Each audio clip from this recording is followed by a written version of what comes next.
हे आपल्याला समजलं, पण भूमौ घटः हे मला समजलं हे पण आपल्याला समजावं लागतं. भूमौ घटः इति ज्ञानवान अस्मि, मला म्हणायचं अनुव्यवसाय नक्की. म्हणजे मला हे समजलं, तर त्यांना हे समजलं की मी कोण आहे, तर अहम ब्रह्मास्मी. आणि ब्रह्म हेच सर्व होतं, त्यामुळे ते सर्व झालं.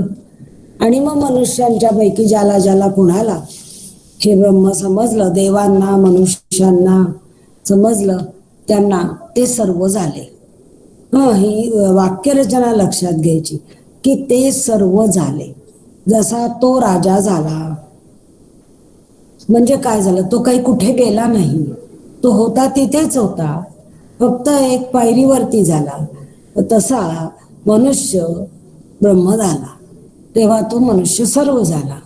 आणि हे कशावरून, याला काय आधार आहे, तर त्यांनी ऋग्वेदातली ही ऋचा उद्धृत केली आहे की वामदेवाला असा असा साक्षात्कार झाला की मी हे आहे, मी ते आहे. याच्याच वरनं असं समजतं की ज्याला ज्ञान होतं तो सर्व होतो. आणि हे अजूनही खरं आहे. आणि मग काय झालं की असं ज्याला ज्ञान होतं त्याचा कुणीही पराभव करू शकत नाही. देवाश्चन अभूत्यई न ईशते, देव सुद्धा त्याला अभूती आणू शकत नाही, त्याचा पराभव करू शकत नाही, त्याला दीनवाण करू शकत नाही. तर कारण का बरं, कारण तो ज्याला कोणाला ब्रह्मज्ञान होतो तो देवांचा पण आत्मा होतो ना. तो जो सर्व होतो तर देव कशाला वगळले जातील, तर तो देवही होतो. देवही तो झाल्यावर दुजेपणा त्याच्यामध्ये राहत नाही, त्यामुळे कुणीही त्याचा पराभव करू शकत नाही. म्हणजे त्याच्या बाजूने कोणी त्याचा पराभव करतोय असं त्याला वाटत नाही. देवांच्या बाजूने ते काही कुरघोडी करीतही असतील ना, दोन गोष्टी वेगळ्या गोष्टी आहेत. याच्या बाजूने तो अहम ब्रह्मास्मी म्हणून तो सर्व झालाय, त्यामुळे त्याचा कुणी पराभव करू शकत नाही. आणि मग पुढे अन्याम देवताम उपास्य, आता पुढे काय केले, उपास्य उपासकामध्ये असं नातं असावं की त्यांनी आत्मस्वरूपाची किंवा ब्रह्मस्वरूपाची उपासना केली तर त्या उपासनेचं फलित अहम ब्रह्मास्मी. पण दुसऱ्याच कोणत्या तरी देवतेची उपासना केली आणि ती देवता वेगळी आणि मी वेगळा असं जर कोणी म्हटलं, अन्यहा अहम अन्यहा सहा किंवा असं ही देवता वेगळी मी वेगळा, तर नसं वेद. उपास्य उपासक याच्यामधलं नातं त्याला समजलंच नाही. जसा देवांचा पशु असतो तसा तो, ते पशु पण जेव्हा देवांच्यासाठी यज्ञामध्ये त्यांचा बली दिला जातो तेव्हा त्यांनाही समजत नाही की कोण उपास्य उपासकातला भाव काय आहे ते. तसा हा सुद्धा पशुच आहे, म्हणजे न समजणं या अर्थाने तो पशु आहे. हा अजून एक भाग. आणि त्यांनी अजून एक स्पष्टीकरण केलं, काय आपण याच्या आधी 2-3 वेळा पाहिलं होतं की या उपनिषदाची शैली थोडी ऐसपैस आहे. जाता जाता अवांतर मुद्दे चांगले पल्लवित करून सांगितलेले आहेत, असा एक वरवरचा स्पर्श सुद्धा केलेला नाही. ज्याला एक मूलग्राही आणि पल्लवग्राही विवेचन असे 2 शब्द येतात. पल्लवग्राही म्हणजे वरवर जाता जाता 1-2 वाक्य सांगितली पुढे गेला, आणि मूलग्राही म्हणजे खूप खोलात जाऊन त्याच्याबद्दल पुष्कळ सांगितलं. तर जाता जाता आलेल्या मुद्द्यांच्या बद्दल सुद्धा या उपनिषदामध्ये मूलग्राही असं विवेचन केलेलं दिसतं. तर हा देवांचा पशु का, तर अनेक पशु माणसाला सांभाळतात, म्हणजे पशूंपासून त्याला अन्न मिळतं, संरक्षण मिळतं, वाहतूक होते इत्यादी इत्यादी. म्हणजे पशूंचे माणसांना उपयोग हा आपण काही लिहिलेला निबंध असतो 2री-4थीत, तो आठवा. तो निबंध या वाक्याचा अर्थ आहे, बहवः पशु पशवः मनुष्य मंजू.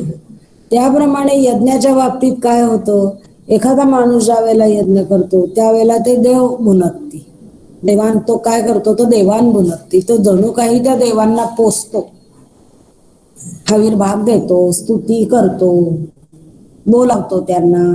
तर या सगळ्यांमधनं काय होतं, तर त्या देवांचं पोषण होतं. आणि एकैकः पुरुषः मुद्दाम का म्हटलं इथे, बहवः पशवः म्हटले, इथे एकैकः पुरुषः का म्हटले, तर त्याच्यामध्ये असा भाव आहे की एक पुरुष हा अनेक पशूंच्या बरोबरीचा आहे. त्यामुळे एकैकः पुरुष हा म्हणजे बहवः पशवः सारखंच झालं ते.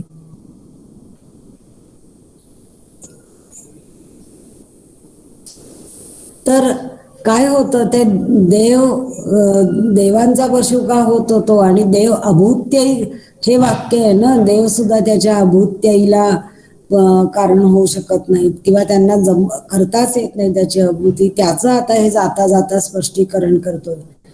आणि मग देवांना काय होतं, आधी देव त्याच्या अभूतीच्या वाटे जातीलच कशाला, असा जर कोणी प्रश्न विचारला तर त्याचं हे सगळं विवरण चाललेलं आहे. की मग देवांना वाईट वाटतं. का वाईट वाटतं? तर एखाद्या माणसाच्या 50 पशूंमधनं एखादा पशु जर वाघाने पळवला, अनियमाने कुणीतरी पळवला, तर त्याला कसं वाईट वाटेल. तसा त्या देवांचं यजन करणारा एखादा माणूस ब्रह्मस्वरूप झाला की त्याच्यामधला दुजाभावच जातो ना, पूर्णपणे दुजाभाव जातो. एक असा अभंग तुकाराम महाराजांचा यांनी उद्धृत केला होता, स्वामी वरदानंदांनी, की देव आणि भक्त हे जोपर्यंत द्वैत आहे तोपर्यंत देव आणि भक्त, आणि सबाह्य अभ्यंतरी जेव्हा देव आहे तेव्हा मी कुणाला बसू, असा एक अभंग त्यांनी त्यांच्या निरूपणामध्ये. हा, देवभक्त ऐशी बोली जव भ्रांती नाही गेली.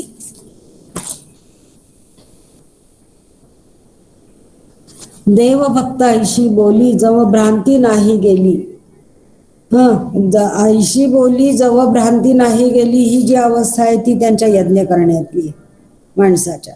जेव्हा माणूस यज्ञ करतो, देवांना बोलावतो, मला हे द्या ना, मला ते द्या ना, गोड गोड बोलतो, स्तुती करतो, हवीर भाग देतो त्यांना. काही देव सुक्त भाग असतात, काही हवीर भाग असतात, म्हणजे त्यांच्यासाठी प्रार्थना करतो, सूक्त म्हणतो वगैरे.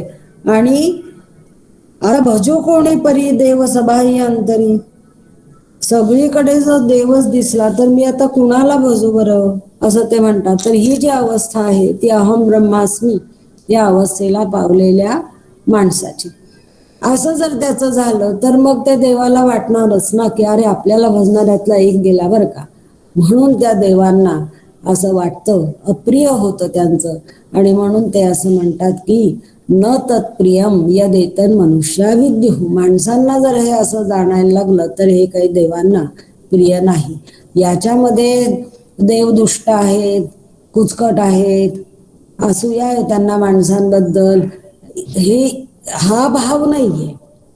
भाव एवढाच आहे त्याच्यामध्ये की जो अहम ब्रह्मास्मी या पदवीला पोचतो त्याला कुणाकडून तरी काहीतरी मिळवायचंय हा विषयच राहत नाही. त्यामुळे त्या देवांनाही असं वाटतं की अरे आता आपण कुणाला काय देणार आहोत.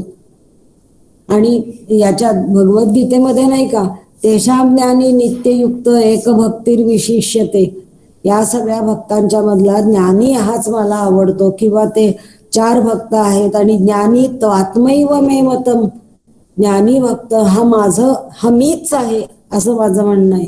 आता त्याला ज्ञानी भक्त हाच कशाला आवडतो त्याला, कारण एकदा ज्ञान झालं की हे नक्की आमच्या बाई असा विनोद करायच्या, न आवडायला काय झालं, ज्ञान झाल्यावर त्याला नक्की माहिती की हा आपल्याला काही मागणार नाही, तर ते विनोदाचा भाग त्यातला सोडून द्या.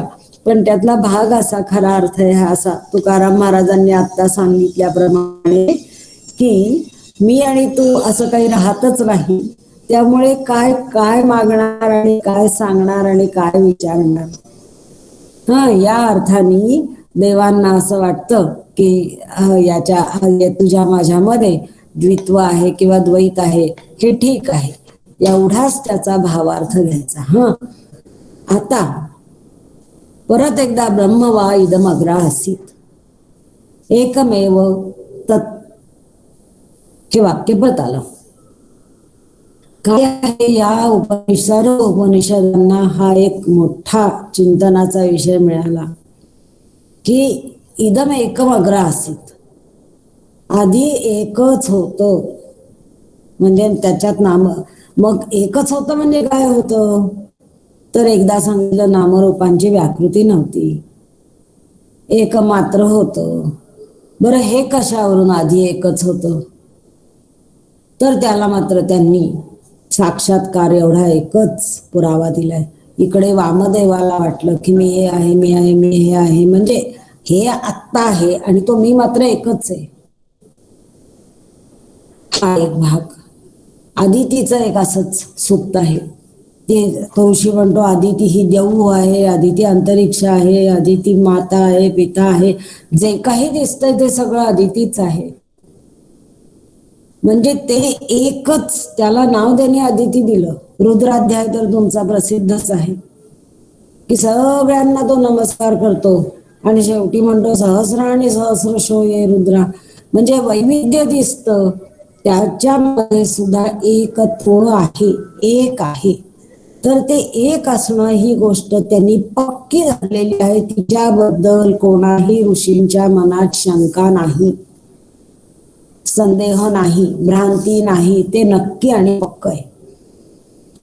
एक हे पक्क आहे, पण मग वैविध्याचा अनुभवाचं काय करायचं? नामरूपात्मक जग समोर दिसतं, भोवती असतं, आपणही त्याचा एक भाग आहोत. याची कशी बरं उपपत्ती लावायची? ते एक अनेक झालं का एकाने स्वतः तुकडे करून अनेकात आणलं, का एकाने ते अनेक निर्माण केले? एकाने अनेक निर्माण केले तर मग ते निर्माण केले असं म्हटल्याबरोबर निर्माण करायला काहीतरी लागतं, उपादान कारण लागतं ना. घडा तयार करायला माती लागते, मग ते कुठे होतं ते उपादान कारण? मग त्याचं एकत्व कसं बरं? हा, म्हणजे हा प्रश्न आला की हे वैविध्य आणि ते एकत्व यांची सांगड कशी घालायची? अनेक पद्धतीने त्यांनी सांगड घालायचा प्रयत्न केला. एकदा सांगितलं की ते स्वतः अग्नी झालं. बघा त्या अगोदरच्या 5व्या खंडिकेमध्ये तुम्हाला आढळेल की ते 5वीचे वाटतं ते, हे बघा, त्यांनी अग्नी असृजतो, त्यांनी स्वतः अग्नी घडवला, मग ते रेतच घडवलं. म्हणजे त्या एकाने आपल्यामधनं हे काढलं, ते काढलं, अग्नी काढला, अग्नीमधनं अमकं काढलं, अमक्यातनं तमकं काढलं, अशी छांदोग्य उपनिषदामध्ये रचना आहे. म्हणजे स्वतःमधनं त्यांनी अनेकत्व निर्माण केलं. असा एक विचार आहे. आता याच्या अगोदरच्या एका खंडिकेमध्ये या विश्वातली प्राणी सृष्टी आहे, तिचं ती डोळ्यापुढे ठेवून ते अनेकत्व कसं झालं याचं विवरण केलं. आता यामध्ये मनुष्य सृष्टी जी आहे, समाज, हे वैविध्य खूप मोठं आहे आणि त्याचं स्पष्टीकरण व्हायलाच पाहिजे. पर्वत नाही विचारायला येणार की मी आधी ब्रह्म होतो मग आता पर्वत कसा झालो, असं नामरूपात्मक. पण माणूस मात्र विचारायला येईल की असं कसं तुम्ही म्हणता, मग आम्ही कोण आहोत, मग कसे झालो आम्ही, मूळ काय आमचं माणसाचं म्हणजे. आणि एवढे वेगवेगळे दिसतात, त्यांच्या श्रेणी असतात.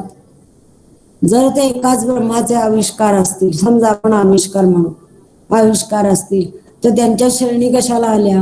आणि मग मुळात त्या ब्रह्मांनी एवढे आविष्कार केलेच कशाला? असे प्रश्न माणसाला पडतील जर त्याला हे सांगितलं तर. त्यामुळे माणसाच्या समाजातलं एकत्व, अनेकत्व हे समजून घेणं किंवा सांगणं किंवा त्याची मांडणी करणं, अगदी समजवायला नाही पण स्वतःच्या एक आणि अनेकत्वाच्या चिंतनाची मांडणी करणं, हे या उपनिषदकारांना महत्वाचं वाटतं आणि किंबहुना हे त्यांना काम वाटतं सगळं. त्यामुळे उपनिषदांचा आकारच असा आहे, आकार म्हणजे संस्कृत शब्द आहे, रूपच असं आहे की एक आणि अनेकत्वाची मांडणी, त्या चिंतनाची मांडणी वेगवेगळ्या पद्धतीने. तशी आता इथे माणसांच्या रूपातलं वैविध्य किंवा समाजाचं वैविध्य हा विषय त्यांनी घेतला आहे. कसा घेतला? आणि त्या ब्रह्म वा इदमग्रहासीत, नेहमीचं वाक्य. आधी एकच ब्रह्म होतं, एकमेव, तर ते एकच होतं. कशाला एकच आहे म्हटलंय? पुढे त्याचा सगळा विषय ना तो माणसांमधल्या 4 गटांच्या बद्दल आहे. ब्राह्मण, क्षत्रिय, वैश्य, शूद्र. शिवाय या सगळ्यांना धरणारा धर्म. अजून काय राहिलं समाजातलं? तर ह्या सगळ्यांना ह्या 5 गोष्टींचा त्यांनी पुढे उहापोह केलाय. तर एकम म्हणायचा अभिप्राय असा की हे काही नव्हतं. ना तिथे ब्राह्मण, ना तिथे क्षत्रिय, ना वैश्य, ना शूद्र, ना धर्म. काहीच नाही. नाही या भाषेत नाही सांगितलं, भावात्मक भाषेत सांगितलंय. तर एकम सत, ते एकच होतं. काहीही विभाग नव्हते, भेद नव्हते, अभिन्न होतं ते. असं होतं. पण न व्यभवत. एकदा सांगितलं की ते एक होतं, त्याला कर्मणा. आता सांगितलं ते एक होतं, ते न व्यभवत. एकाच अनेक होण्यास मागे काय कारण घडली, काय प्रेरणा असल्या पाहिजेत, असा त्यांचा विचार आहे बरं का. तर हा इथे न व्यभवत असा शब्दप्रयोग आहे. आणि हा फार सुंदर शब्दप्रयोग आहे. न व्यभवत, वि अधिक भू धातूचं हे रूप आहे व्यभवत. विभू पासून विभूती शब्द आहे. गीतेमधला विभूती योग आठवला? विभूती योगाचा एक सारांश किंवा विहंगम अवलोकन केलं, वरून पाहिलं त्याच्याकडे, तर आपल्याला काय दिसतं? यत्र तत्र भगवंताचं रूप.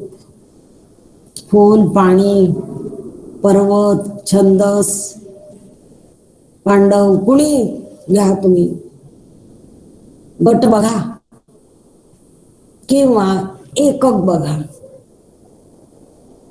कशातही जे जे छान आहे, ऊर्जस्वी आहे, श्रेष्ठ आहे, ते भगवंताची विभूती. आता आपल्याला दिसलं पाहिजे. तर आता आपल्याकडे आला, ती सोंगटी आपल्याकडे आली. आता आपल्याला जर दिसलंच नाही काही असं विभूतिमत, तर आपण नापास. आणि ज्याला सगळंच विभूतिमत दिसलं, त्याने ओळखलं की भगवंत सर्वत्र आहे.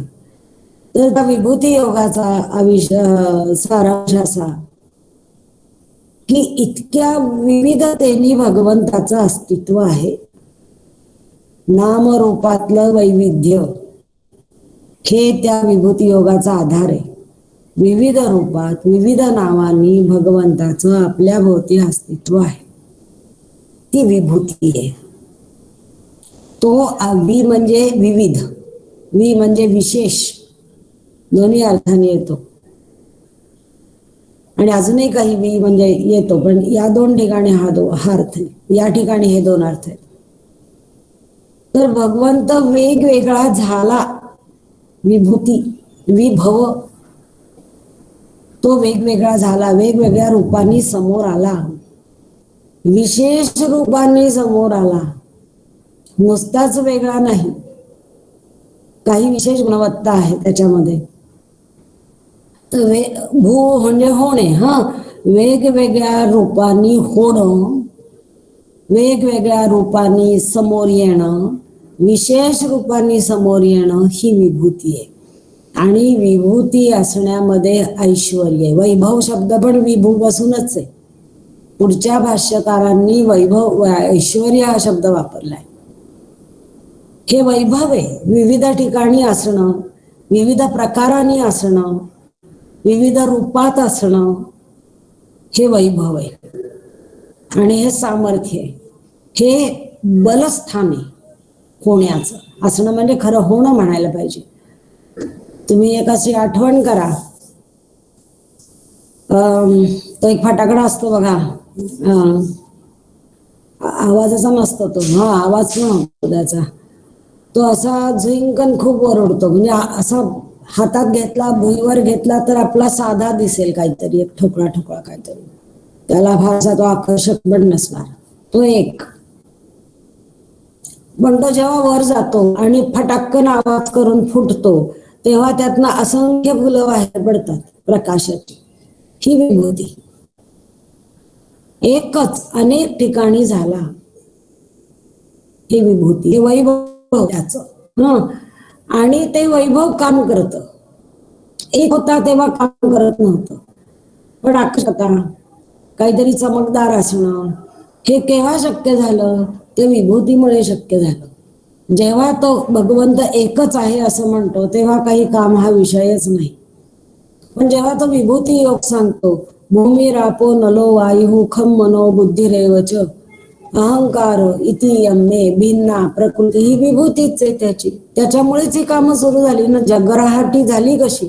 पंचमहाभूत, माणूस, त्याचा अहंकार किंवा विविध वस्तूंच्या मधलं त्याचं असं, त्यामुळे त्या वस्तूला वस्तुत्व आलं की आपलं काम करू लागले. तर कार्यक्षम असणं, कार्य नुसतं कार्यक्षम पण नाही, कार्यप्रवण असणं, त्याच्यातही एक वैभव आहे. आणि या सगळ्यासाठी तो विभू या धातूचा शब्द आहे, विभूती. हा, हे लक्षात. त्याचा एकच एक अर्थ नाही, असा अर्थ संकुल आहे या विभूती या शब्दाचं. तर त्या इथे शब्दप्रयोग असा आहे, ते जेव्हा एकच होतं ना तेव्हा त्याला न व्यभवत, ते समृद्धच होऊ शकत नव्हतं. समृद्धीसाठी लागते अनेकता, सामर्थ्य, ठिकठिकाणीता असणं, ठिकठिकाणी असणं, होणं, वेगवेगळ्या पद्धतीने होणं, हे त्याचं होतच नव्हतं, कारण ते एकच होतं. तो खालचा तो फटाका भुईवरचा तो एकच असतो, त्याच्यामध्ये कुठे काय सामर्थ्य असतं? व्यभवत ही क्रिया घडतच नाही त्याच्यामध्ये. काहीतरी घडतं आणि मग ती व्यभवत क्रिया घडते. तसं तो जेव्हा ते ब्रह्म जेव्हा एक होतं त्यावेळेला ते न व्यभवत, ते अनेक होऊच शकत नव्हतं. अनेक होऊ शकत नव्हतं, ते वैभवशाली होऊ शकत नव्हतं, ते सामर्थ्यशाली होऊ शकत नव्हतं, त्याच्यात विविधता नव्हती, ते कार्यक्षम होऊ शकत नव्हतं, ते काही करू शकत नव्हतं. हा सगळा व्यभवतचा अर्थ आहे. आता या सगळ्यासाठी तुमच्याकडे जो कोणता शब्द असेल तो वापरा, इंग्रजीत म्हणा किंवा आणि कुठल्या भाषेमध्ये, किंवा तुम्हाला आणखीन कुठला छान शब्द इकडे तिकडे काही वाचन करताना आढळला तर नक्की सांगा. तर ते काही व्यभवत, त्याचं विभवन होत नव्हतं, त्याची विभूतीच घडत नव्हती. मग त्याने काय केलं? तर श्रेय रूपम अत्यसृजत. मग त्यांनी काय केलं? एक प्रशंसनीय रूप निर्माण केलं. श्रेय रूप म्हणजे प्रशंसनीय असं रूप, श्रेयस्कर असं रूप, प्रतिष्ठित असं रूप, असं अत्यसृजत. अत्यसृजत, ती जी सर्जन ही जी क्रिया आहे ती प्रभावशाली, महत्वाची, सर्वात श्रेष्ठ असं सांगण्यासाठी अति हा उपसर्ग लावलाय. म्हणजे ते जे श्रेय रूप त्यांनी निर्माण केलं होतं ना, ती अतिसृष्टी होती. ह्याच्या आधी त्यांनी अतिसृष्टी हा शब्द प्रयोग वापरलाय. एक साधी सृष्टी आणि त्याच्याही वरची जी असते, गुणांच्या दृष्टीने, कार्यक्षमतेच्या दृष्टीने, परिणामांच्या दृष्टीने जी वरचढ असते ती अतिसृष्टी. तर ते जे त्यांनी श्रेय रूप निर्माण केलं, स्वतःमधूनच प्रकट केलं. परत सृज धातू वापरला, निर्माणही वापरला. सृज, स्वतःमधूनच त्यांनी ते जे प्रकट केलं, त्याचं ते प्रकटीकरण होतं ना, ते वरचढ होतं, श्रेष्ठ होतं. याच्यासाठी अत्यसृजत. ते कर्म सुद्धा तसं होतं, ज्यातनं जे बाहेर आलं ते सुद्धा तसंच होतं. आणि ते जे बाहेर आलं ते श्रेय रूपम होतं. क्षत्रम, काय होतं ते श्रेय रूप? तर ते होतं क्षत्र. यानी एतानी देवत्रा क्षत्राणी इंद्रः वरुणः सोमः रुद्रः पर्जन्यः यमः मृत्युः ईशानः इति. वाक्य समजून घ्यायला लागेल जरा, वाक्य आणि कल्पना पण. त्यांनी क्षत्र हे निर्माण केलं, पण म्हणजे काय, कुठे निर्माण केलं, ते कसं समजणार? तर त्यांनी त्याच्यात सांगितलं, या उपनिषदकार म्हणतायत की म्हणजे काय केलं त्यांनी? देवत्रा म्हणजे त्रा हा एक प्रत्यय, ग्रंथ, सर्वत्र नाही का, सर्वत्र, हा तो स्तोत्र आहे प्रत्यय. तसा हा देवत्र म्हणजे देवांच्या ठिकाणी म्हणजे देवेश. तर देवांच्या ठिकाणी त्यांनी ती जी क्षत्र आहेत ना, कोण कोण आहेत ही सगळी सांगितली, तीच त्यांनी निर्माण केली. पहिल्यांदा काय सांगितलं, त्यांनी श्रेय रूप निर्माण केलं, म्हणजे स्वतःतून आविष्कृत केलं. मग त्या श्रेय रूप कोणत्या प्रकारचं होतं, तर ते क्षत्र होतं. मग ते कुठे आहे ते क्षत्र, त्याचं स्पेसिफिकेशन काय, तर त्याचं स्पेसिफिकेशन असं सांगितलं की देवांच्या सृष्टीमध्ये किंवा देवांच्या मध्ये हे जे सगळे आहेत नक्षत्राणी, हे जे सगळे क्षत्र आहेत ना, तेच त्या एक असलेल्या ब्रह्माने निर्माण केलेलं श्रेय रूप आहे. स्वतःतून श्रेय शब्द वापरलाय. तो जेव्हा एक होता तेव्हा श्रेय काय प्रेय काय काही विषयच नव्हता. पण जेव्हा दुजा व्हायचं त्याने ठरवलं, त्यावेळेला जे रूप निर्माण केलं ते श्रेय होतं. आणि मग ते कोणतं होतं, तर ही ती रूप सांगितली. आता इथे थोडंसं आपल्याला समजून घ्यावं लागेल, खूप समजून घ्यावं लागेल, थोडंसं पण नाही. आणि समजताना समजून घेताना मी तुम्हाला अगदी विनंती करते की ब्राह्मण, क्षत्रिय, वैश्य आणि शूद्र हे शब्द उच्चारायला सुद्धा भीती वाटते, कचकचतं मन. आणि जरा हळू आवाजात, दबक्या आवाजात उच्चारावे की काय, की न उच्चारावे की आवंढा घेऊन तसंच पुढे जावं, ते उच्चारायची वेळ आल्यावर इतकी वेळ आलेली आहे. हा सगळा काळाचा परिणाम आहे. आणि मला हे नक्की आठवतंय की काळ काही गोष्टी ठरवतो. मला हे नक्की आठवतंय की माझ्या लहानपणी काही गोष्टींचा उच्चार, काही गोष्टींची चर्चा ही चार माणसांच्यात करणं अत्यंत निषिद्ध मानलं जात होतं. नाहीच करायची ती तशी काही चर्चा. तर तुम्हालाही ते कळलंच असेल काय ते. पण आज बघाल तर टीव्हीच्या माध्यमातून किंवा काय सिनेमांच्या माध्यमातून तरुण मुलं आई वडिलांच्या आणि मोठ्या माणसांच्या समोर सुद्धा ते विषय अगदी व्यवस्थितपणे चघळतात. पण नुसती चर्चाच कशाला म्हणायला पाहिजे. किंवा वर्तमानपत्रांच्या पुरवण्यांमध्ये जे सर्वांच्या हाती जाऊ शकतं तिथे ते विषय व्यवस्थित येतात आणि आता कोणाला काही त्याचं वाटत नाही अशा विषयांचं. तर कोणता विषय दबक्या आवाजात बोलायचा आणि कोणता विषय खुल्लम खुल्ला बोलायचा मोकळेपणाने, हे जरा सांस्कृतिक निकष असतात. तर आज आपण हे चार शब्द मोकळेपणाने उच्चारू शकत नाही, कारण कुठल्या तरी वेगळ्या गोष्टींचा आपल्या मनावर पगडा आहे. हे पगडे बाजूला ठेवा. आणि असा एक काळ आहे की जिथे या गोष्टी खुल्लम खुल्ला होत्या. काहीही त्यांना त्याच्यात वेगळं, हेच म्हणायचं, ही प्रकृतीच आहे, याच्यात काय दबकायचं वेगळं असायचंय. हाच समाज आहे. ही ज्या वेळची धारणा होती त्यावेळच्या माणसांच्या किंवा ऋषींच्या विचारवंतांच्या मनस्थितीतून या प्रकरणाकडे बघा, म्हणजे मग प्रकरण छान समजेल. एकदा ते छान समजलं की जर तुम्हाला त्याचा प्रतिवाद करायचा असेल, त्याच्यावर आक्षेप घ्यायचा असेल तर ते सोपं होईल. पण ते छान समजून घेतलं पाहिजे आधी. आणि समजून घेण्यासाठी ज्याने ते कोणी मांडलेलं आहे त्याच्या बोटात पाय घालून उभं राहिलं पाहिजे. अगदी आजचा शब्दप्रयोग फारसा चांगला नसेल तर तो काळच असा होता की ज्या वेळेला ही समाज व्यवस्था होती, समाजातले हे होते ब्राह्मण, क्षत्रिय, वैश्य आणि शूद्र.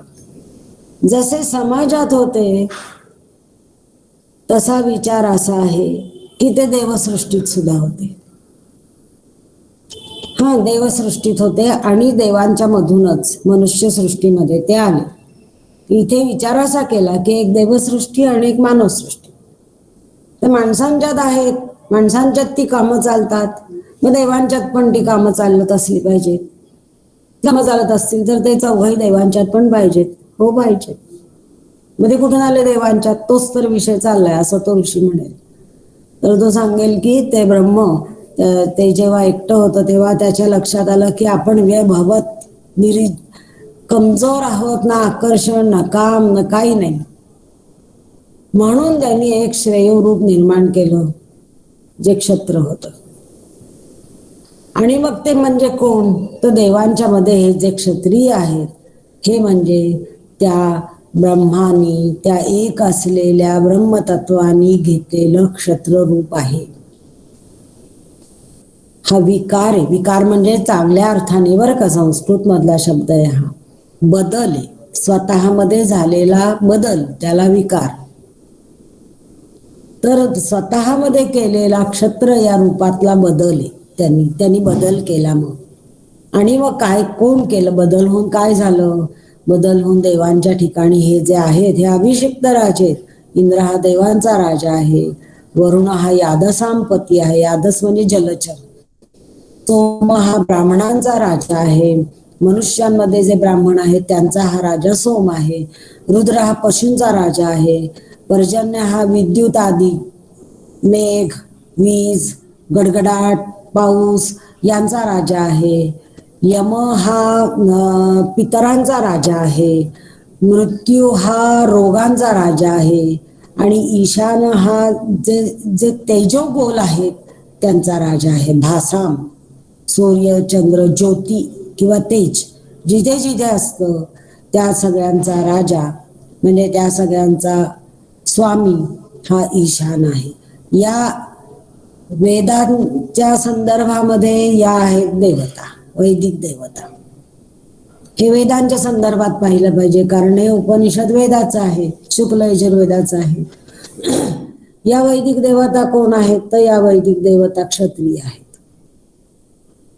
हे क्षत्रिय कुठून आले, तर हे क्षत्रिय म्हणजे त्या एकम असलेल्यानी घेतलेलं श्रेय रूप आहे, स्वतःमधून प्रकट केलेलं श्रेय रूप आहे, ते हे सगळे क्षत्रिय आहेत. बर, आता परत एकदा मागे जाऊ. हा विषय जेव्हा सुरू झालाय इथे, तेव्हा त्यांनी हा ब्रह्म शब्द अजून एका वेगळ्या अर्थाने घेतला. ब्रह्म शब्दाचे दोन अर्थ, एक ब्राह्मण असाही अर्थ आहे आणि एक ब्रह्मतत्व असाही एक अर्थ आहे. तर ब्रह्म वा इदम अग्र आसीत याच्यामध्ये बरोबर आहे की ते ब्रह्मतत्व हेच एक होतं, पण ते एक जेव्हा होतं आणि त्यांनी व्यभवत हे त्याला जमत नव्हतं, न व्यभवत, तेव्हा त्यांनी आपली विभूती निर्माण व्हावी असा जेव्हा विचार केला तेव्हा पहिल्यांदा ते ब्रह्मच झालं. असा विचार याच्यामध्ये अनुस्यूत आहे, पुढे दिसेल. विचार मनामध्ये येऊन त्याचा आचारात रूपांतर होईपर्यंत जो मधला काळ होता तेव्हा ते ब्रह्मच होतं. आणि मग नंतर त्यांनी पुढचा विचार केला, क्षत्रम असृजत, म्हणजे काही एक श्रेय रूप निर्माण केलं. पण श्रेय रूप निर्माण होण्याच्या आधी विचार आला तेव्हा ते कोण होतं, तेव्हा ते ब्रह्म होतं. मग हे जे ब्रह्म आहे ते नाहीये जे एक होतं, ते एक होतं. त्यांनी पुढे वाटचाल करण्यासाठी ट्रान्झिट मध्ये ते जे आलं ना त्याचंही नाव ब्रह्मच. मग आता यांना विचार पडला की मग हे ब्रह्म कोण धरायचं, म्हणून त्यांनी इथे ब्रह्म म्हणजे ब्राह्मण असा तिथे अर्थ घेतला. परत परत सांगते हा, इंटरप्रिटेशनला यथेच्छ जागा आहे इथे. आजचा चष्मा घालून इंटरप्रिटेशन केलं तर खूप काही हातात मिळेल आणि वाद घालायला चिक्कार मुद्दे मिळतील. पण त्याच्या आधी हा सगळा मामला त्या ऋषींच्या नजरेतून, त्यांच्या अवधारणेतून, त्यांच्या वेळच्या काळातून, समजातून समजून घेणं इष्ट आहे. माझा हा अजिबात दावा नाही की मला ते सगळं तसंच समजलेलं आहे, पण मी प्रयत्न मात्र प्रामाणिकपणे करतेय आणि सगळ्यांना सांगते की मला या प्रयत्नात मदत करा, तसं आपल्यालाही सांगते. तर तो क्षत्रिय हे श्रेयरूप तरी होतं, पण त्याच्याही आधी एक आणि श्रेयरूपच्या मधली जी अवस्था आहे ती ब्रह्म याच रूपाची होती. आणि ती जी ब्रह्मरूपाची अवस्था आहे त्या ब्रह्माचा अर्थ मात्र ब्राह्मण असा केला. पुढे हे कुठे, हे पुढे आपल्याला दिसणार आहे.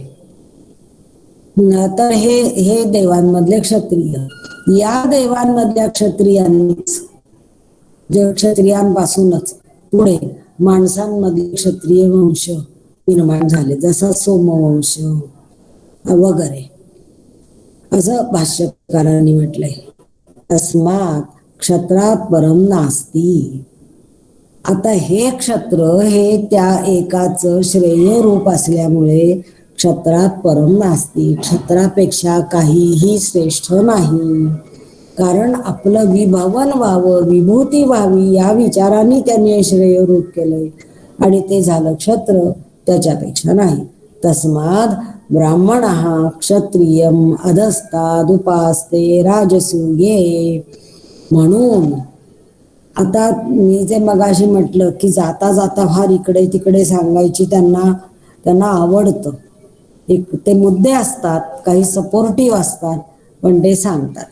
तर राजसूय यज्ञामध्ये असं हो या असणाऱ्या ऋषीच्या अंतकरणाच्या शुद्ध भागाचा विचार करता आणि आम्ही लोकांनी देहात असताना समजून घेताना उपाधिकृत म्हणजे तो निरुपाधिक आहे आणि उपाधिक म्हणजे वृत्ती अंगाने आहे हे समजून घेताना थोडस ते मनात येतं म्हणून विचारलं. हो हो म्हणजे त्यांच्या शुद्धांतकरणाचा निरुपाधिक अंगाने आणि आम्ही समजून घेताना उपाधिक वृत्ती अंगाने असं थोडासा प्रश्न येतो. तो म्हणजे माझ्या पुरता आहे. येतो खरंच येतो. तो अवघड जातं हे समजून घ्यायला. ते त्यांचं निरुपाधिक, अगदी तुम्ही छान शब्दप्रयोग वापरला की त्यांचं शुद्ध अंतःकरणाने आणि निरुपाधिकपणे ते मांडणी करतायत आणि आपल्याला समजून घेताना मन थोडस अन्य विचारांच्या यांनी वाकलेलं किंवा भारलेलं असल्यामुळे थोडस जड जातं हे समजून घ्यायला. बरोबर आहे, अगदी तुम्ही छान मुद्दा सांगितला. तर राजसूय यज्ञामधला त्यांनी एक विधी सांगितला. मुद्दा काय केला इथे की क्षत्रात परम नास्ती, त्या क्षत्रापेक्षा श्रेष्ठ काही दुसरं नाहीये. हे कशावरून क्षेत्रापेक्षा, आणि हे कुठे दिसतं तर हे त्यांनी राजसूयामधला विधी सांगितला, ज्याच्यामध्ये राजा हा सिंहासनावर बसलेला असतो आणि तो ब्राह्मण त्याच्या खाली बसतो, अधस्तात खालच्या बाजूला बसतो. तर हे असं याचाच अर्थ असा की त्या क्षत्रियापेक्षा श्रेष्ठ नाही. आता हे परत असे प्रश्न जरी मनात आले तरी त्याची उत्तरं आपल्या वृत्ती शोधावीत की याच्यावरनच का श्रेष्ठ कनिष्ठ भाव, खाली बसणं वर बसणं, ज्याचं त्यांनी बघावं. पण या ऋषीने असं सांगितलंय की राजसूयात असं असतं बरं का. आणि राजसूयामध्ये असा एक विधी आहे की तो ब्राह्मण अभिषेक करतो राजाला आणि मग राजा अभिषिक्त होतो आणि मग तो खाली बसतो आणि मग तो राजा त्याला ब्रह्मन अशी हाका मारतो त्या ऋत्विजाला. पण तो ऋत्विज पुढे होऊन उभा राहून म्हणतो की त्वम ब्रह्मास, ब्रह्म तू आहेस. का तू ब्रह्म आहेस की त्या ब्रह्माचे तू श्रेय रूप आहेस, म्हणजे ब्रह्मरूप तू आहेस. तर त्यांच्या या संवादावरनं असा अर्थ काढला की अधस्ताद उपासते, तो खाली बसून त्या क्षत्रियाची जणू काही उपासना करतो राजसूयामध्ये. क्षत्रे एव तद यशः दधाती, आणि क्षत्राच्या ठिकाणी म्हणजे त्या राजाच्या ठिकाणी तो यशः दधाती, आपल्यामध्ये असलेलं यश म्हणजे ख्याती, कीर्ती, यश याचा संस्कृत मधला अर्थ, ज्याच्यामुळे त्याला ब्राह्मण म्हणून मोठेपणा मिळालेला असेल, त्याला तो नावाजला जात असेल, पूजनीय ठरत असेल, त्या सगळ्याला म्हणून यश हा शब्द वापरलाय. ती गोष्ट तो क्षत्राच्या ठिकाणी ठेवतो, स्वतः जवळची ही गोष्ट तो त्या राजाच्या ठिकाणी ठेवतो. आणि मग काय होतं, सा एषा क्षत्रस्य योनिः यद ब्रह्म. पुढचं हे जे वाक्य आहे ना, हे वाक्य परत मगाशी मी म्हटलं की एक मध्यस्थ मुद्दा जाणावा लागतो तो त्या या वाक्यासाठी. तर ती ही क्षत्राची योनी आहे, यद ब्रह्म, ते जे ब्रह्म आहे ती क्षत्राची योनी म्हणजे निर्मिती स्थान आहे. कुठलं ब्रह्म क्षत्राची निर्मिती स्थान आहे तर ते जे एक होतं ते ब्रह्म, पण हे थेट निर्मिती स्थान होऊ शकत नाही. तर त्याने विभवन होण्याचा विचार केल्यावर श्रेयरूप स्वतःमधून निर्माण केलं. पण स्वतःमधून श्रेयरूप निर्माण होण्याच्या पूर्वीची ती जी अवस्था आहे तिच्यासाठी त्यांनी ब्रह्म हा शब्द वापरलाय. आणि ती अवस्था म्हणजे योनी आहे. ते जेव्हा एक होतं तेव्हा योनी का काय काय हा विषय नव्हता. पण त्यांनी पुढे विभवन होण्याचं ठरवलं तेव्हा तिथे योनी हा विषय आला. आणि तरी योनी हा विषय आला तरी त्याची ते ब्रह्म हा ही अवस्था किंवा शब्द शबल रूपात का होईना पण इथे होता. म्हणून हा शब्द प्रयोग आहे की जे ब्रह्म आहे ती त्या क्षेत्राची योनी आहे, निर्मिती स्थान आहे. आणि आता इथे हा ब्रह्म शब्द पुन्हा एकदा याच असा अर्थाने घेतला आहे या ब्रह्मतत्वाच्या. तसाच ब्रह्म म्हणजे ब्राह्मण याही अर्थाने घेतलाय, दोन्ही अर्थाने घेतलाय. ते पुढच्या वाक्यात येईल.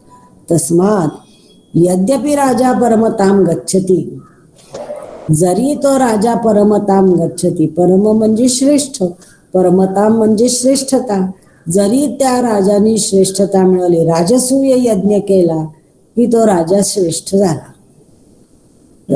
तुम्हाला याच्यात पण असे खूप उल्लेख मिळतील शिलालेखांच्या मध्ये की आपली श्रेष्ठता जगजाहीर करण्यासाठी त्या राजांनी राजसूय यज्ञ केले आणि तसे लेख कोरवून घेतले. तर तो राजा हा राजसूय यज्ञ केल्यामुळे तो परमताम गच्छती, तरी पण ब्रह्म एव अंततः उपनिश्रयती. अंततः म्हणजे त्या कर्माच्या शेवटी, म्हणजे राजसूय यज्ञ संपल्यानंतर त्या कर्माच्या शेवटी तो ब्रह्माचीच उपनिश्रयती, ब्रह्माचाच तो आश्रय घेतो. ब्रह्माचा आश्रय घेतो याचा अर्थ त्या यज्ञातलं जे रिच्युअल कर्मकांड आहे त्याच्यानुसार अंततः जेव्हा ते संपतं राजसूयाचं सगळं कर्मकांड, तेव्हा तो त्या मुख्य ब्राह्मणाला नमस्कार करतो. उपनिश्रय आपल्या भाषेत नमस्कार करतो. पुरोहिताला तो पुढे ठेवतो ते झाल्यानंतर, राजसूय सगळा झाल्यानंतर. म्हणून उपनिश्रयती, मुद्दाम उपनिश्रयती शब्द वापरलाय. इथे आश्रयती नाही, त्याच्या जवळ जातो. उप म्हणजे जवळ जातो आणि त्याच्या नी म्हणजे खाली, उपनिषद म्हणजे पण नीचा अर्थ खालीच आहे ना. तो त्याच्या खाली बसतो. इथे जर त्यांनी ही आयडिओलॉजी वापरली की तो त्याच्या खाली अधस्ताद उपासते खाली बसतो, तीच आयडिओलॉजी घेऊन तो त्याच्या जवळ जाऊन थोडासा खाली बसतो. म्हणजे काय करतो, स्वाम योनी, म्हणजे तो असं करून जणू काही स्वतःच्या योनीचाच आश्रय घेतो. कारण तो ब्रह्म त्याची योनी आहे ना. क्षत्रस्य योनिर्यत ब्रह्म. तो जेव्हा शेवटी त्या ब्रह्माजवळ जातो तेव्हा तो जणू काही आपल्या योनीचाच म्हणजे निर्मितीचा, निर्मिती स्थानाचा, उगमाचा आश्रय घेतो, आपल्या उगमाजवळ जातो. य उ एनम ही नसती, त्याच्या उलट जो कुणी, एनम म्हणजे याला, आता याला म्हणजे कोणाला, याला म्हणजे हा ब्रह्म, तो ब्राह्मण, जो कोणी याला हिनस्ती मारतो. आता हिनस्तीचे लाक्षणिक अर्थ पण घेतलेत. नुसतं म्हणजे शस्त्रास्त्रांनी मारतो याच्या पलीकडे अपमान करतो, कुचेष्टा करतो वगैरे, असेही मानहानी करतो असे पण अर्थ घेतलेले आहेत. तर तो जो कोणी याला मारतो तो काय करतो, स्वाम योनी गच्छती, जणू काही तो स्वतःची योनीलाच इजा पोचवतो. सहा पापियान होती आणि मग तो पापी होतो जो कोणी याला मारतो आणि आपल्या योनीला मारतो तो. यथा श्रेयांसम हिंसित्वा, जसा एखाद्या श्रेयांसम, श्रेयान म्हणजे प्रशस्यतर अशा एखाद्या, प्रशंसनीय अशा एखाद्या व्यक्तीला मारून जसा मनुष्य पापियान होईल तसा तो या ब्राह्मणाला जर त्यांनी हिनस्ती मारलं तर तो आपल्या योनीलाच दुखापत केली यासाठी पापी होईल. स सहा नाही, आता परत एकदा. हा, आता हे परत व्यभवत इतक्या छान पद्धतीने त्यांनी सांगितलंय. मजा वाटेल तुम्हाला हे समजून घेण्यासाठी. सहा नैव व्यभवत, हा क्षत्र त्यांनी निर्माण केला, एक श्रेय रूप निर्माण केलं, तरी पण त्याला असं वाटलं की न व्यभवत, आपलं विभवन झालंच नाही, आपण वैभवशाली झालोच नाही. आणि सहा शब्द वापरलाय बरं का. आता या वेळेला ब्रह्म होता, आता सहा वापरलाय. आता सहा म्हणजे परमात्मा. तर मागेही एकदा त्यांनी सहा आणि इदम म्हणजे पुल्लिंगी आणि नपुंसकलिंगी असे दोन वेगवेगळी सर्वनामं वापरून शब्दप्रयोग. अजूनही त्याचं विभवन झालंच नाही. न एव म्हणजे क्षत्र निर्माण केलं, पण त्याच्यात सामर्थ्य आलं नाही, त्याच्यात वैविध्य आलं नाही, त्याच्यात आकर्षकता आली नाही, त्याचं होणं घडलं नाही. विभू म्हणजे होणं. तर त्याचं असं अनेकविध वैशिष्ट्यपूर्ण सामर्थ्यशाली कार्यक्षम असं होणं त्याचं घडलंच नाही. न एव व्यभवत. मग काय केलं, सहा विषम असृजत. मग त्यांनी वैश्याला निर्माण केलं, प्रकट केलं, आविष्कृत केलं. असृजत शब्द वापरलाय बर का. यानी येतानी देवजातानी गणशः आख्यायन्ते. हे कुठे ते वैश्य त्यांनी केलेले, तर देवसृष्टीमध्ये हे जे देवजातानी देवांच्या मध्ये असलेले गणशः गणागणांचं म्हणून जे वर्णन केले जातात, आख्यायन्ते वर्णिले जातात, ते म्हणजे हे त्या ब्रह्मानी आपलं विभवन व्हावं म्हणून स्वतःमधून प्रकट केलेले वैश्य आहेत. कोण आहेत ते देवांमधले, वसवाहा 8 असतात, रुद्राहा 11 असतात, आदित्याहा 12 असतात, विश्वे देवाहा 13 असतात, 13 असतात, किंवा विश्वे देवाहा म्हणजे सगळे देव, मग काय जितके असतील तितके. मरुताहा यांचे गण 7 आहेत. हा, आणि प्रत्येक गणात 7 आहेत, म्हणजे 7 × 7 49 झाले ते. तर हे सगळे गणशः राहतात. सगळे एकाच वेळेला असे त्या साधवाया असतात ना, ते पक्षी, ते सगळीकडे ते टिवटिव ते तेवढ्याच असतात संख्येने, एकटी दुपटी कधी नसतेच. तसे हे सगळे झुंडीनीच फिरतात, गणांनीच फिरतात. म्हणून देवांच्या मधले जे गणांनी फिरतात म्हणजे गणशः गणयुक्त असतात असं म्हणून त्यांचं वर्णन येतं. ते हे म्हणजे हे सगळ्या देवता म्हणजे त्या परमात्म्यानी स्वतःमधून केलेलं वैश्याचं प्रकटीकरण आहे. आणि का केलं ते प्रकटीकरण, विभवनासाठी. स्वतः सामर्थ्यशाली व्हावं, आकर्षक व्हावं, अनेक व्हावं म्हणून त्यांनी केलेलं हे प्रकटीकरण आहे. परत काय झालं, स नैव व्यभवत. स्वामी वरदानंदांनी ह्याचं फार सुंदर स्पष्टीकरण केलंय बरं का. ते हे सगळं झाल्यानंतर आपण वेळ उरला तर बघू. बर, हे झालं. मग तरी सुद्धा स नैव व्यभवत, एवढं झालं तरी सुद्धा त्याला विभवन झालं असं वाटलंच नाही.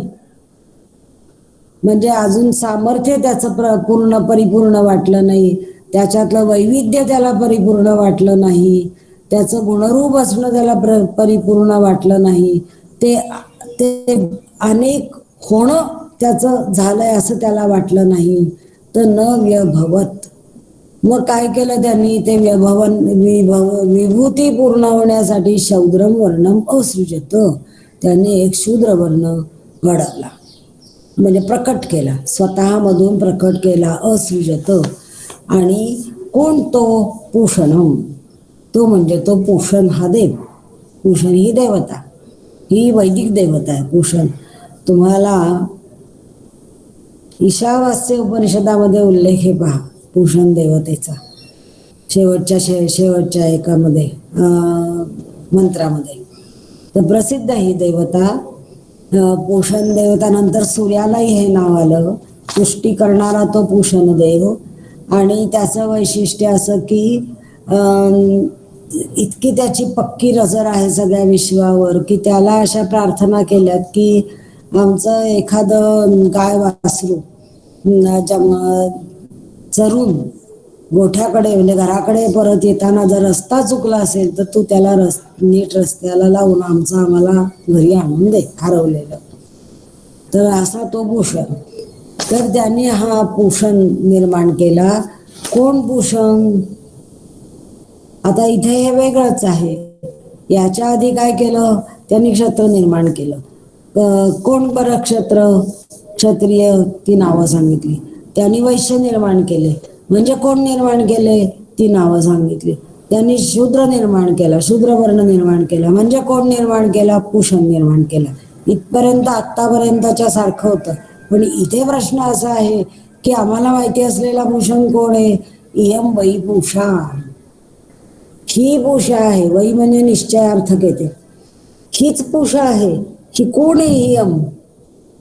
उपनिषदाच्या संदर्भामध्ये परत एकदा उपनिषद आणि यज्ञाच्या संदर्भामध्ये हे इदम सर्वनामेनं ते अत्यंत सन्निकृष्ट अशा गोष्टींसाठी वापरलं जातं. म्हणजे हाताने दाखवता येईल निर्देश करून. पूर्णमदः पूर्णमिदम त्यावेळेलाही आपण हे पाहिलं होतं. इयम म्हणजे ही म्हणजे कोण? सगळ्यात जवळ आपल्याला कोण आहे? पृथ्वी आहे. आपले पाय तिच्यावर आहेत.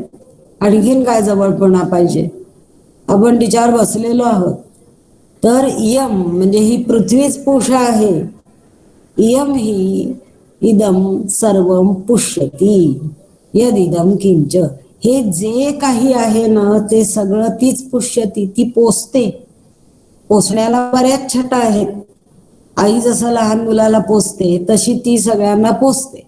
आई लहान मुलाला पोसताना काय करते? दूधही पाजते आणि आणखीनही त्याच्या सगळ्या गोष्टी करते. तर तशी ही पृथ्वी माणसाला पोसते. सय्यदी दमकिंच सगळ्यांना, नुसतं माणसालाच नाही सगळ्यांना पोसते. म्हणून ती पृथ्वी ही पूषा आहे. आणि पूषा म्हणजे देवता सृष्टीतला शूद्रवर्ण आहे, म्हणजे शूद्रवर्ण आहे. याच्यामध्ये कुठंही श्रेष्ठ कनिष्ठ भावाची उतरंड नाही. उलट याच्यामधनं प्रकट होणारा अर्थ असा आहे की हे त्या ब्रह्माचं विभवन आहे. त्याला विभूती आहेत. त्याला त्याचंच एकत्वामुळे त्याला जर काही साधायचं असेल, करायचं असेल ते काही शक्य नव्हतं. म्हणून ही त्याची सगळी श्रेय रूप आहे. सुंदर आहे, विविध आहेत, कार्यक्षम आहेत, कार्यप्रवण आहेत आणि त्यांच्यात अनेकता आहे. जिथे कुठे अनेकता वाटते तिथे विखंडितता वाटू नये याची हे वैदिक ऋषी फार काळजी घेतात.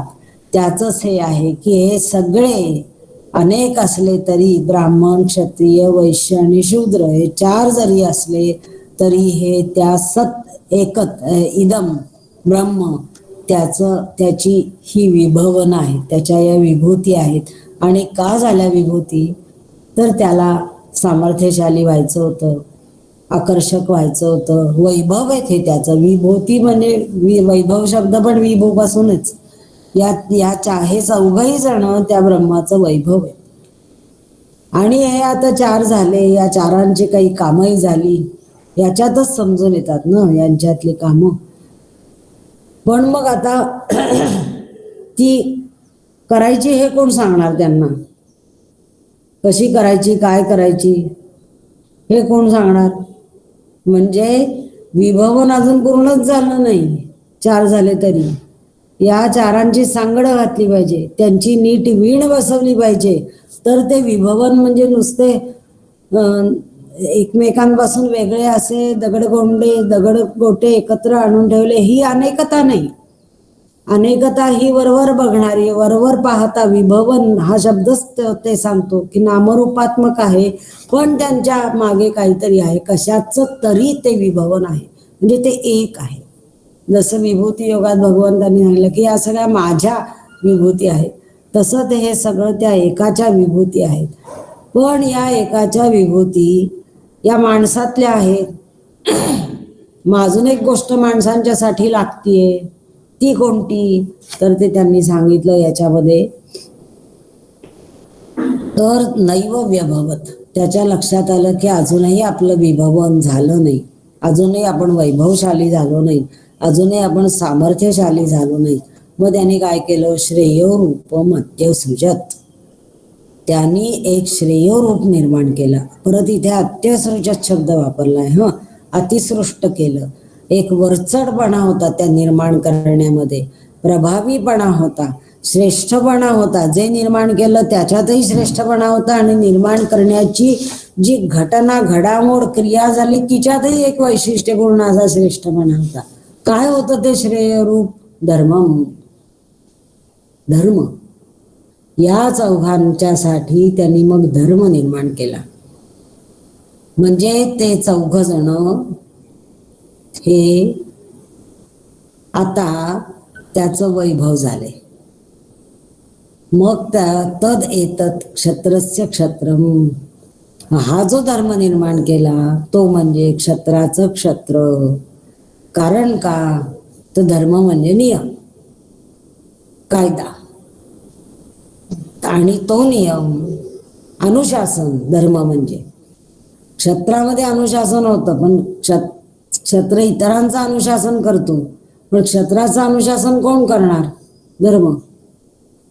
त्या राज्याभिषेकामध्ये असा एक विधी आहे बरं का. राज्याभिषेक झाल्यावर तो राजा राजदंड उभा करतो आणि म्हणतो की अदंड्योहम अदंड्योहम अदंड्योहम. आता मी अदंड्य आहे, म्हणजे कोणी मला, दंड म्हणजे शासन, शिक्षा, कोणी मला शिक्षा करू शकणार नाही असा अर्थ करतात बरं का सामान्यतः. पण त्याचा अर्थ असा केला पाहिजे खरं म्हणजे, कुणी शिक्षा करावी असं मी नाहीच आहे. म्हणजे माझ्या हातनं असं काहीही घडणार नाही की ज्याच्यासाठी मला कोणीतरी शिक्षा करावी लागेल. अदंड्योहम अदंड्योहम. पण त्याचा पुरोहिताला किंवा इतर समाजाला दुसरा अर्थ असं वाटतो की म्हणजे हा म्हणतो मला कोणीही शिक्षा करू शकणार नाही. मग तो पुरोहित लगेच उठतो, तो त्याच्या हातात धर्मदंड असतो आणि तो राजाच्या खांद्याला लावतो आणि तो म्हणतो अरे धर्मदंड्योसी धर्मदंड्योसी धर्मदंड्योसी. असं कसं म्हणतोस? तुझी चूक झाली तर धर्म तुला अनुशासन करणारे, तुला शिक्षा करणारे, तुझ्यावरती वचक ठेवणारे. तर म्हणून त्या धर्माला क्षत्रस्य क्षत्रम. त्या क्षत्राचा सुद्धा तो क्षत्र आहे, म्हणजे अनुशासक आहे. या धर्म हा तो धर्म आहे तो. तस्मात धर्मात परम नास्ती. म्हणून त्या धर्मापेक्षा श्रेष्ठ काही नाहीच आहे. आधी क्षत्र श्रेष्ठ आहे म्हणून सांगितलं, कारण ते त्याचं श्रेयरूप होतं. आणि आता इथे सांगितलं की त्या क्षत्राचाही जो क्षत्र आहे ते तर आणखीनच परम असणार. म्हणून धर्मात परम नास्ती. अथो का बरं? अबलियान बलियांसम आशंसते धर्मेण. एखादा अबल जरी असला तरी त्याला असं वाटतं की आपण बलवान व्हावं. शारीरिक दृष्टीने अबल आहे, आणखी वेगवेगळ्या बाजूने अबल आहे, पण त्याला असं वाटतं, आशंसते, इच्छा होती त्याची की मी बलवान होईल. तो कशाने? धर्मेण, धर्माने बलवान होईल असं तो म्हणतो, असं त्याला वाटतं. यथा राज्ञा, जसा राजामुळे, म्हणजे राजामुळे म्हणजे एखादा अबल माणूस, निर्बळ माणूस स्वतःला बलवान समजतो. कशामुळे? राज्ञा, राजाचा आपल्याला पाठबळ आहे, सत्ताधारी आपल्या पाठीशी आहे असं जेव्हा त्याला वाटतं तेव्हा तो जरी स्वतः दुर्बळ असला त्यात भाषामध्ये शब्द वापरलाय की सामान्य कुटुंबी पुरुष हा, म्हणजे एक सर्वसामान्य आपला संसारी माणूस. आपण म्हणतो ना एक सामान्य माणूस, तसा तो कोणीतरी सामान्य माणूस, त्याच्यात काही कोणी त्याला विचारत नाही असा अबलियान. आणि त्याला एकदम असं वाटायला लागतं का? तर त्याला कळतं आपल्या पाठीशी सत्ताधारी आहे, असा त्यांनी अर्थ लावला. तर तसंच असं वाटतं ना, तसा तो धर्माने सुद्धा, तो धर्म पालन करणारा जरी असला ना तरी तो बलवान ठरतो, बलवान होतो. मला हे वाचताना एक वाक्य आठवलं. आमच्या वैदिक संशोधन मंडळाचे अवी गाडगे म्हणून एक होते, उपाध्यक्ष होते. ते मी अगदी नवीन होते त्यावेळेला. तर ते फार कडक, ते अवी गाडगे सगळेजण जगदी त्रासायचेच, म्हणजे त्यांना फार कडक होते ते. पण मला अगदी त्यांनी छान समजून सांगितलं, घरी बोलावून वगैरे मला शिकवायचे ते. तर त्यांनी मला सांगितलं होतं की अहो, मी इतका साधा माणूस आहे, माझं काही फार शिक्षण झालेलं नाहीये, पण मला एक कळतं की आपला नियम असतो ना, तोच आपला सांभाळणारा असतो, पाठीराखा असतो. नियम कधी सोडू नका बाई, असं त्यांनी मला सांगितलं. नियम आहे त्या नियमाला धरूनच राहायचं, की आपण सामर्थ्यवान होतो, दुसरा नमतो आपल्या पुढे. काल जर समजा असं वाटलं तर तो नियम त्रासदायकच आहे, तर त्याची बदलायची पण प्रक्रिया असते, तो बदला. पण जो हातात आहे तो ठेवा. आणि मग त्यांनी सांगितलं त्यांच्या नोकरीतले 2-3 किस्से, की कसा बलवान माणूस त्यांना त्रास द्यायला आला. ते शिक्षण संस्थेमध्ये होते नंतर, आणि आधी ते शाळेमध्ये होते प्रिन्सिपॉल. तर बलवान माणूस कुणीतरी त्रास द्यायला आला, पण नियमावर बोट ठेवून ते त्यातनं त्यांनी त्याला नमवलं, हा त्यांचा शब्दप्रयोग होता. त्याला नमवलं.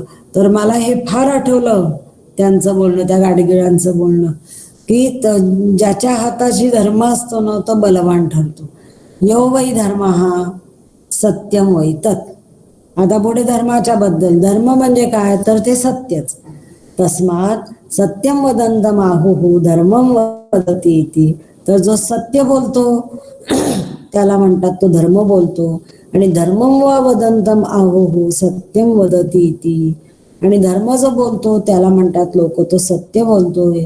इति एतद ही एव एतद उभयम भवति. खरं म्हणजे हे ते दोन्हीच आहेत, दोन्ही हे एकच आहेत असं म्हणायचंय. एतद एव तद उभयम भवति. दोन्ही उभयम म्हणजे दोन्ही गोष्टी हे तेच आहेत. हा जरा किचकट मुद्दा आहे. धर्म आणि सत्य या दोन्ही गोष्टी वेगळ्या नाहीत. आचार्यांनी असं स्पष्ट केलंय, शास्त्राची जी ज्ञेय बाजू आहे ती सत्य आहे, आणि जी अनुष्ठेय बाजू आहे ती धर्म आहे. शास्त्रांनी काही गोष्टी करायला सांगितल्यात, त्याचे काही नियम सांगितलेत. करायला सांगितलेत म्हणजे नियम सांगितलेत. तर ती जी अनुष्ठेय बाजू आहे ती धर्म या सदरात येते. म्हणजे विधी निषेध सांगितलेत, असं करा, असं न करा. आणि जी ज्ञेय बाजू आहे म्हणजे ब्रह्मतत्व जाणणं, परमात्मा जाणा, अविदित्वा जगू नका त्याला वगैरे, हे जे जाणायला सांगितलेलं आहे ती गोष्ट सत्य आहे. पण अंततोगत्वा दोन्ही एकच आहे. आणि त्यामुळे जो धर्म बोलतो म्हणजे त्या शास्त्रांनी सांगितलेल्या अनुष्ठेय बाजूचं, विधी निषेधांचं काटेकोर पालन करतो. काटेकोर पालन करणं हे तेव्हाच शक्य होईल जेव्हा शास्त्रावर परिपूर्ण श्रद्धा असेल. शास्त्रावर परिपूर्ण श्रद्धा असली की शास्त्र काय सांगतं त्याचंही हळूहळू आकलन व्हायला लागतं. नुसतं यांत्रिकपणे असं हे करा म्हटल्यावर ते करतो माणूस, असं होणार नाही. श्रद्धेने करणं हे अनुष्ठानातला भाग आहे, नुसतं करणं नाही. पिटीचे हात करतो ना आपण, तसं करणं नाही. तर अनुष्ठान या शब्दातच तो अर्थ आहे. तर त्या जो करतो त्याला हळूहळू त्या शास्त्राचं जे प्रतिपाद्य आहे तेही ज्ञात व्हायला लागतं. त्यामुळे जो धर्म बोलतो म्हणजे इथे धर्माचं पालन करतो त्याला लोक म्हणतात की अरे वा, हा सत्याने वागतो. आणि ज्याला शास्त्राचं ज्ञेय पोचलेला असतो, तो ज्ञेयापर्यंत म्हणजे तो ज्ञेय झालेला असतो. शास्त्रांनी सांगितलेल्या आत्मतत्वाचा स्पर्श ज्याला झालेला असतो तो जे बोलतो ते लोक म्हणतात अरे हा धर्माची गोष्ट सांगतोय बरं का, याचं ऐका, असा यातला भावार्थ आहे. तदेतद ब्रह्मक्षत्रम. आता हे पुढच्या याला पुढचा तास महाराजांना आज जरा अडचण होती काहीतरी, त्यामुळे मी घेतला आजचा. आता पुढचा महाराज घेतील. या सगळ्यांनी असंच छान शांती मंत्र म्हणूया.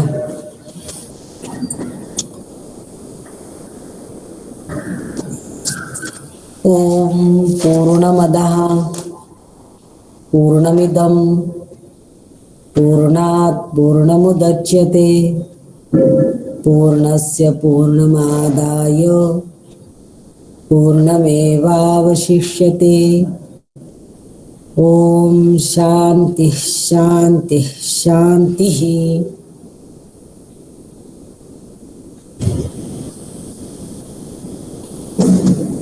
धन्यवाद. दिवाळीत एका पंक्तीवरून दुसरी पंक्ती लावताना हा अनुभव घेतला असेल ना, पूर्णस्य पूर्णमादाय पूर्णमेवावशिष्यते. हो.